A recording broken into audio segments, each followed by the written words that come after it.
તારીખ 14 ફેબ્રુઆરી 2024ના રોજ અંકલેશ્વર જેડીસીમાં આવેલ શ્રી પશુપતિનાથ મહાદેવ મંદિરના 18મા પાટોત્સવ નિમિત્તે ભંડારાનું આયોજન કરવામાં આવ્યું હતું। આ કાર્યક્રમમાં હવન કથાનું આયોજન કરવામાં આવ્યું હતું। આ આયોજન સવારના 5 વાગ્યાથી લઈને સાંજ સુધી ચાલ્યું હતું। આ ભંડારામાં 22,000 જેટલા માણસો લાભ લીધો હતો અને ભંડારામાં આવ્યા હતા। આ 18મા પાટોત્સવ નિમિત્તેના લાભાર્થી શ્રી મંગલમ પરિવાર દ્વારા આપવામાં આવ્યો હતો અને કાર્યક્રમમાં અંકલેશ્વર જેડીસીના ભક્તોએ મોટા ભાગે લાભ લીધો હતો।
શ્રી પશુપતિનાથ મહાદેવ મંદિરના સર્વ ટ્રસ્ટીઓ તરફથી જે આજરોજ ભંડારો થયો છે 18મો પાટોત્સવ ને જે અમે જે 15-16 હજાર પબ્લિક વિચાર્યું તેનાથી વધીને 20-22 હજારનો ભંડારો થયો છે।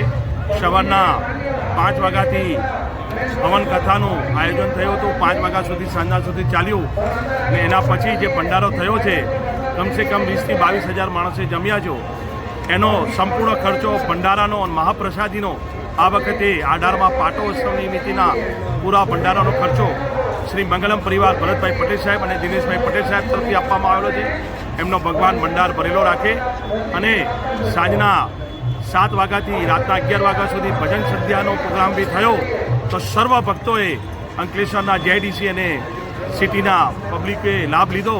તો સૌને ખૂબ ખૂબ ધન્યવાદ। જય મહાદેવ।